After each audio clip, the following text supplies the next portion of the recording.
સંપત્તિ અને સંપત્તિના પ્રકારો વગેરે જોયા પછી હવે આપણે જોઈએ કલ્યાણ વિશે. કલ્યાણનો અર્થ શું થાય અને એના પછી જોઈએ કે સંપત્તિ અને કલ્યાણ વચ્ચે શું સંબંધ છે. તો આમ નોર્મલી આપણે જોવા જઈએ તો કલ્યાણ એટલે આપણું કોઈ સારી કામ થયું હોય, જેનાથી આપણું સારું થયું હોય તો એને આપણે કલ્યાણ કહીએ. તો વ્યાપારની દ્રષ્ટિએ અથવા અર્થશાસ્ત્રની ભાષામાં પણ કલ્યાણનો અર્થ આવો જ કંઈક થાય છે. પણ એમાં કલ્યાણ એટલે ભૌતિક બાબતો સાધનો દ્વારા આપણી સારી પરિસ્થિતિનું નિર્માણ થાય તેને કલ્યાણ કહેવાય છે. તો કલ્યાણ એટલે શું? અર્થશાસ્ત્રની ભાષામાં જોઈએ તો એટલે સારી સ્થિતિ અથવા પરિસ્થિતિમાં સુધારો. એટલે આપણી આવક તો ચાલુ જ છે, જેમ કે નોર્મલી આપણી 5,000 આવક છે, પણ એ 5,000ની જગ્યાએ હવે જો આપણી આવક 10,000 થઈ ગઈ તો એનાથી આપણી વધુ સારી પરિસ્થિતિનું નિર્માણ થશે, તો એને આપણે કલ્યાણ કહીએ. પણ દરેક વ્યક્તિ શું ઈચ્છે છે કે એનું કલ્યાણ થોડા સમય માટે ના હોવું જોઈએ, લાંબા સમયગાળા માટે હોવું જોઈએ, અથવા એ કલ્યાણ જીવનભર હોવું જોઈએ. તો એ સારી પરિસ્થિતિ, સારી એની સુધારો જે આવ્યો છે એ લાંબા સમય માટે થાય એવું દરેક વ્યક્તિ ઈચ્છતી હોય છે.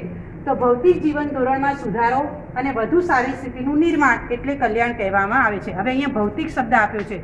ભૌતિક જીવન ધોરણમાં સુધારો એટલે શું? એટલે કે આપણો જેમ જેમ પગારમાં વધારો થાય એમ આપણા ઘરમાં અલગ અલગ પ્રકારની ભૌતિક ચીજ વસ્તુઓ નવી આવવા માંડે છે. જેમ કે ઘરમાં પહેલાં આપણે ટીવી કે ફ્રીજ કે એવું હતું નહીં, પગારમાં વધારો થયો એટલે ટીવી લાવી, હજુ પગારમાં વધારો થયો એટલે ફ્રીજ લાવી. તો આ રીતે ધીમે ધીમે જે ભૌતિક વસ્તુઓમાં વધારો થાય એને કહેવાય આપણે ભૌતિક જીવનમાં સુધારા આવવા. તો આ વસ્તુને અર્થશાસ્ત્રની ભાષામાં કલ્યાણ કહેવામાં આવે છે. કારણ કે અહીંયા અર્થશાસ્ત્ર એટલે આર્થિક કમાણી કરવી, અને આર્થિક કમાણીમાં જો વધારો થાય તો કલ્યાણમાં વધારો થશે. માણસ જીવનના તમામ ક્ષેત્રોમાં સારી સ્થિતિ ઈચ્છે છે. જીવનના તમામ ક્ષેત્રમાં એટલે કે જીવનમાં દરેક પગલે, એ પછી નોકરી કરતો હોય, ઘરમાં હોય કે સમાજમાં જાય, દરેક પગલે દરેક જગ્યાએ એની પોતાની સારી સ્થિતિ ઈચ્છે છે. અને વધુ સારી સ્થિતિ માત્ર ટૂંકા ગાળા માટે નહીં પણ કાયમી ધોરણે રહે તે કલ્યાણ છે. એટલે કે એમ ઈચ્છે છે કે મારી સારી સ્થિતિ થોડા સમય માટે ન હોવી જોઈએ, એ લાંબા સમય માટે અથવા કાયમી હોવી જોઈએ. કલ્યાણનો મોટો આધાર આવક વૃદ્ધિ કરતાં આવકની યોગ્ય વહેંચણી પર રહેલો છે. કલ્યાણનો આધાર શેના પર છે? આવકની યોગ્ય વહેંચણી પર. એટલે આવકમાં વધારો થાય છે એ તો બરાબર, જેમ કે સરકારે લોકોની આવકમાં વધારો કર્યો છે, પણ એ આવકનો વધારો દરેકના ભાગે એક સરખે આવે તો લોકોનું કલ્યાણ થશે. એટલે કે આવકની યોગ્ય વહેંચણી થાય તો કલ્યાણમાં વધારો થયો તેમ કહેવાય. તો હવે આપણે જોઈએ સંપત્તિ અને કલ્યાણ વચ્ચેનો સંબંધ શું છે. સંપત્તિ એટલે આપણે જોયું છે કે સંપત્તિ એટલે આપણી અલગ અલગ પ્રકારની જમીન છે, મૂડી છે વગેરે, એમાં વધારો થવો. અને કલ્યાણ એટલે શું? કે ભૌતિક વસ્તુમાં વધારો આપણે કાયમી ધોરણે રહે, એટલે કે આર્થિક સ્થિતિ સુધરે. તો બંનેનો અર્થ એક જ જેવો થાય છે. સંપત્તિ વધે તો કલ્યાણ થાય, બરાબર એવું થાય છે. પણ સંપત્તિ વધી અને સંપત્તિ જો સરખે ભાગે ન વેચાય, કોઈ એકના જ હાથમાં રહી જાય તો એ કલ્યાણ થયું કહેવાય નહીં. એને હજી જોઈએ આપણે. દેશની સંપત્તિમાં વધારો થાય તેથી દેશના લોકોનું પણ કલ્યાણ થશે. એટલે કે ભારતીય સરકારની સંપત્તિમાં વધારો થાય તો એનાથી એ દેશના લોકોનું કલ્યાણ કરશે. એટલે સંપત્તિ દેશની વધી તો એનો અર્થ એ થયો કે લોકોનું કલ્યાણ થશે. દેશની સંપત્તિમાં વધારો થાય પણ તે થોડાક જ લોકોના હાથમાં કેન્દ્રિત થયેલી હોય તો દેશના બધા લોકોનું કલ્યાણ થતું નથી. એટલે સંપત્તિ સરકારની વધી, પણ સરકારે આપણા કલ્યાણ માટે સંપત્તિ વાપરે છે, પણ એ વાપરતી વખતે અમુક ટોચના જે પૈસાદાર વ્યક્તિઓ છે એના હાથમાં જ જો બધી સંપત્તિ જતી રહે તો નીચેના લોકોની કલ્યાણ થતો નથી. એટલે કે અમુક લોકોના હાથમાં જ જો સંપત્તિ કેન્દ્રિત થઈ જાય, જેમ કે મંત્રીઓ છે, બધા એમના MLA બધા જે કોઈ બી હોય એ લોકોએ બધી સંપત્તિ વેચી લે ને આપણને કંઈ આપે જ નહીં, તો એ લોકોના હાથમાં કેન્દ્રિત થઈ ગઈ કહેવાય. તો બધાનું કલ્યાણ થતું નથી. દેશની આવકમાં વધારો થવા સાથે આવકની વહેંચણી પણ સુધરે તો કલ્યાણમાં વધારો થાય. એટલે અહીંયા આગળ જે શબ્દ હતો એ આવકની યોગ્ય વહેંચણી પર કલ્યાણનો આધાર રહે છે. એટલે કે દેશની સંપત્તિ વધે, આવકમાં વધારો થાય, પણ આવકની વહેંચણી જો યોગ્ય રીતે થાય તો લોકોનું કલ્યાણ થશે. આ થયું આપણું સંપત્તિ અને કલ્યાણ વચ્ચેનો સંબંધ. હવે આપણે ટોપિક નવો જોઈએ, ઉત્પાદનના સાધનો. અહીંયા નવો ખાલી ઉત્પાદનના સાધનો એટલે શું? તો ઉત્પાદનને લગતા જે કોઈ બી સાધનો છે જે ઉત્પાદનમાં આપણને મદદ કરે છે એને ઉત્પાદનના સાધનો કહેવાય.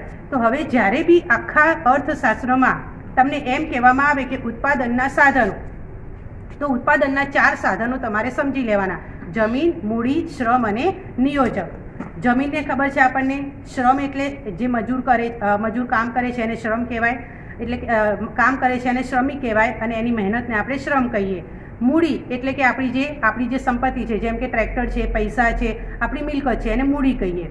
અને નિયોજક એટલે કે આ જમીન મૂડી શ્રમને ભેગા કરીને જે ઉત્પાદન કરે એને કહેવાય નિયોજક.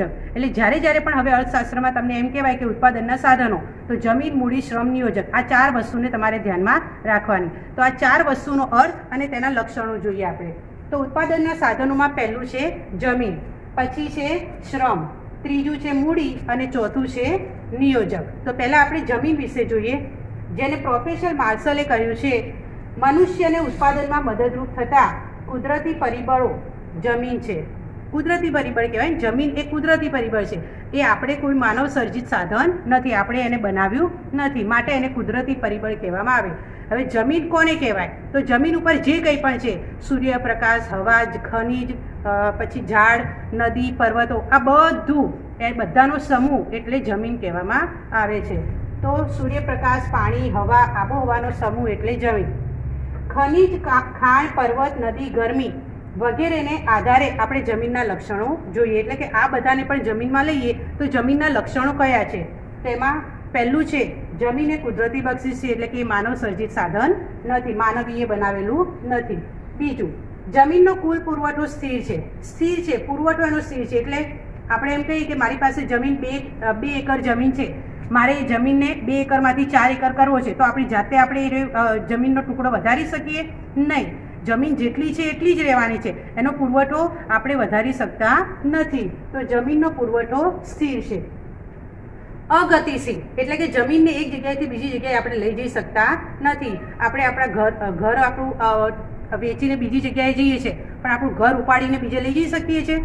તો ઘરની સાથે આપણી જમીન પણ આપણે ઉપાડી શકતા નથી. એટલે જમીન એ અગતિશીલ છે. ચોથું, તેની ફળદ્રુપતા જુદી જુદી હોય છે. દરેક જગ્યાએ જમીનની ફળદ્રુપતા અલગ અલગ હોય છે. પંજાબમાં જે જમીન ઘઉં માટે સારી છે એ કદાચ બિહારમાં નથી હોતી. એટલે ફળદ્રુપતાના આધારે જમીનના પ્રકારો પણ અલગ અલગ હોય છે. અને પાંચમું છે જમીનના વળતરને શું કહેવાય છે? ભાડું. આ યાદ રાખવાનું MCQ એક વાક્યના જવાબ માટે. જમીનના વળતરને શું કહેવાય? ભાડું. એટલે કે જમીન આપણને ઉપયોગમાં આવે છે, બદલામાં આપણે વળતર તરીકે જમીનને આપીએ છીએ ભાડું. હવે બીજું ઉત્પાદનના સાધનમાં છે શ્રમ. શ્રમ એટલે આપણી મહેનત, અને મહેનત કરનાર વ્યક્તિને કહેવાય શ્રમિક. અન્ય વ્યક્તિની દેખરેખ હેઠળ વળતરની અપેક્ષા સાથે, શું કીધું છે? વળતરની અપેક્ષા સાથે. એટલે કે શ્રમ હંમેશા વળતરની અપેક્ષા માટે કરવાનું છે. જેમ કે અમે શિક્ષક છીએ, તો અમે શિક્ષક તરીકે અમારું કામ શા માટે કરીએ છીએ? બદલામાં અમે વળતરની અપેક્ષા રાખીએ છીએ. એટલે કે બદલામાં અમે કંઈક માંગીએ છીએ. તો વળતરની અપેક્ષા સાથે થતું માનસિક કે શારીરિક કાર્ય તે શ્રમ છે, અને તે કરનાર શ્રમિક છે. એટલે કે અમે જે કાર્ય કરીએ એ શ્રમ છે, અને અમે કાર્ય કરીએ છીએ માટે અમે પોતે શ્રમિક કહેવાઈએ છીએ. એના લક્ષણો જોઈએ તો શ્રમ અને શ્રમિક અવિભાજ્ય છે. આ એક વાક્યના જવાબમાં તમને પૂછાય છે અવિભાજ્ય છે એટલે શું? અવિભાજ્ય એટલે કે બંનેને અલગ કરી શકાતા નથી. હું જ્યાં જઈશ ત્યાં જોડે જોડે મારો શ્રમ પણ જશે. હું અહીંયા આવી છું, હું અહીંયા તમને ભણાવું છું હમણાં, તો એનો અર્થ એ થયો કે મારો શ્રમ મારી સાથે જ છે. હું અહીંયા આવું અને મારો શ્રમ ઘરે રહે એવું થઈ શકે? ન થાય. એટલે શ્રમ અને શ્રમિક બંને અવિભાજ્ય છે. બીજું, શ્રમ નાશવંત છે, તેનો સંગ્રહ થતો નથી. નાશવંત એટલે કે તે મારી સાથે મારો શ્રમ પણ નાશ થઈ જશે. હું મરી જઈશ તો મારી જોડે મારો શ્રમ પણ મરી જશે. હું આજે અહીંયા મારું કામ કરું છું, પણ મને કંટાળો આવે તો હું એમ કહું કે ચલો મારો આજનો શ્રમ હું સંગ્રહ કરી રાખું અને કાલે એ શ્રમનો વપરાશ કરીશ. એવું થઈ શકે? ના. આજે મેં કામ નથી કર્યું એનો અર્થ એ થયો કે આજનો મારો શ્રમ પૂરો થઈ ગયો, કાલે એનો હું વપરાશ કરી શકતી નથી. તો શ્રમ એ નાશવંત છે, તેનો સંગ્રહ થતો નથી. નંબર 3, સામાજિક માનસિક અસરો ગતિશીલતાને અસર કરે. ગતિશીલતા એટલે એક જગ્યાએથી બીજી જગ્યાએ જવું. એટલે કોઈ સામાજિક કારણસર કે કોઈ માનસિક કારણસર શ્રમિકો એક જગ્યાએથી બીજી જગ્યાએ જાય છે, તો એની જોડે એનો શ્રમ પણ ગતિ કરે છે. એટલે કે સામાજિક અને માનસિક કારણોને આધારે શ્રમની ગતિશીલતાને અસર થાય છે. નંબર 4, દરેક શ્રમિકની કાર્યક્ષમતા જુદી જુદી હોય. કાર્યક્ષમતા એટલે કે કામ કરવાની શક્તિ. કોઈ 4 કલાક કામ કરે, કોઈ 8 કલાક કામ કરે, કોઈ 15 કલાક કામ કરે. એટલે દરેક શ્રમિકની કામ કરવાની શક્તિ એટલે કે કાર્યક્ષમતા જુદી જુદી હોય છે. નંબર 5, શ્રમના પુરવઠાનો આધાર વસ્તી પર રહેલો છે. શ્રમનો પુરવઠો એટલે શું? શ્રમિકોની સંખ્યા. જેમ જેમ વસ્તીમાં વધારો થશે એમ શ્રમિકો વધશે, અને શ્રમિકો વધશે તો શ્રમનો પુરવઠો પણ વધશે. એટલે શ્રમના પુરવઠાનો આધાર વસ્તી પર છે.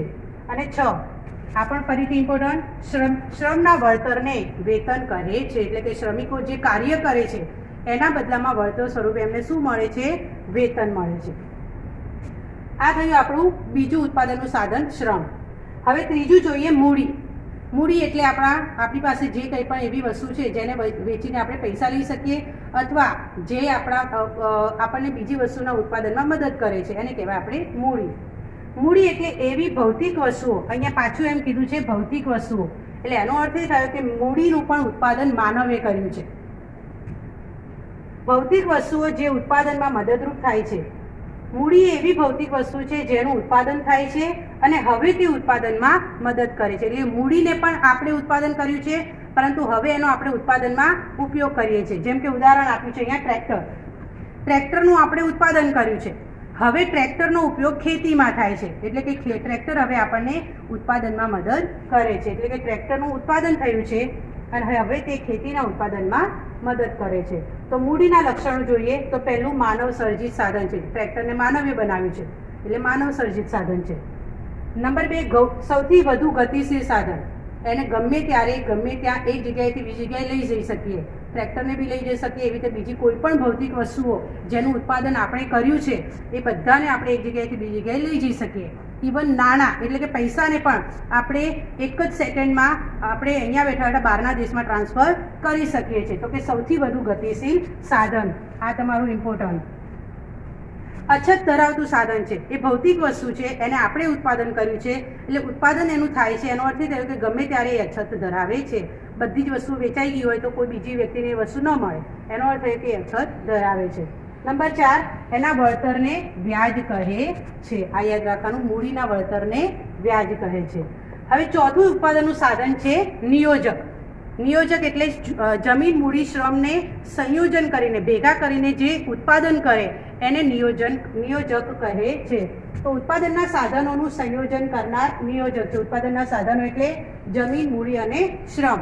આ ત્રણેયના સંયોજન દ્વારા ઉત્પાદન પ્રક્રિયા યોજીને તે આવક મેળવવાનો પ્રયત્ન કરે છે. એટલે કે નિયોજક એટલે કે જેમ કે કોઈ કંપનીનો માલિક છે, એ માલિક શું કરશે કે જમીન, મૂડી, શ્રમ આવા 3 ઉત્પાદનના સાધનોને ભેગા કરી કંઈક વસ્તુનું ઉત્પાદન કરશે. શા માટે ઉત્પાદન કરે? તો એનાથી એને કંઈક આવક મેળવવી છે, એને નફો કમાવો છે.